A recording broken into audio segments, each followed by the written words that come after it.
Here we have an antique rocking chair. This dates from around early mid 19th century. So we're talking around 1825, 1850s. Gorgeous barn red paint. This paint's quite important. I did a video prior about red ochre and the historic and ancient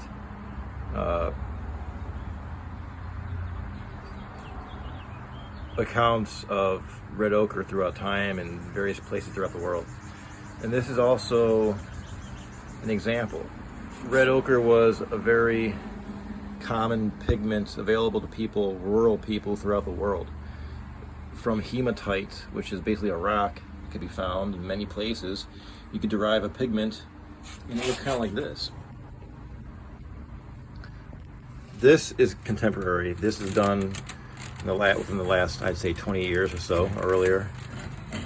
And you can usually tell very old works by this. Where the feet rests are, it's warped and worn just by being used for over 100 years. You can see it's worn and it's shaped the wood just by being used for so long.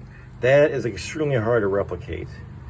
You would have to have an extremely sensitive and extremely aware replicator, or whatever you want to call it, that kind of person, to copy that and get the way the lacquer looks from just that natural use. I call that a patina. Just a close-up view of a chair. This is Northeast Ohio origin, so that's Midwest United States. You can see the screw. Again, I've been talking about these today. It's indicative of the era. If you see a Phillips screwdriver here, a screw, we at least know the screws from the early 1930s or later.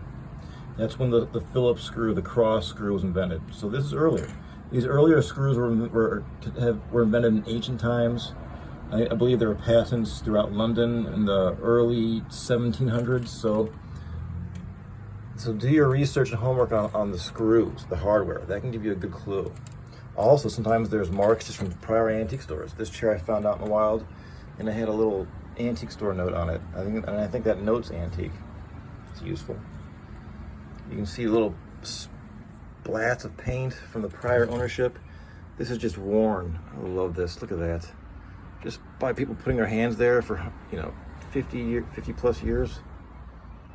Much more than 50 years. This chair, if you say 1850, that's like 175 years. That's remarkable. And then in the back, you can see that honest wear. I call it honest wear because that's what it is. Where the varnish is worn thin. Again, this red helps you indicate a very old antique.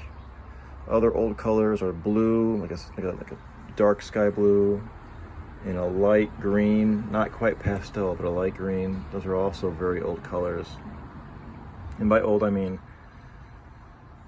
it could be Revolutionary War, late 1700s, early 1800s. So, this is a look at a American circa mid 19th century wooden rocking chair in original red paint.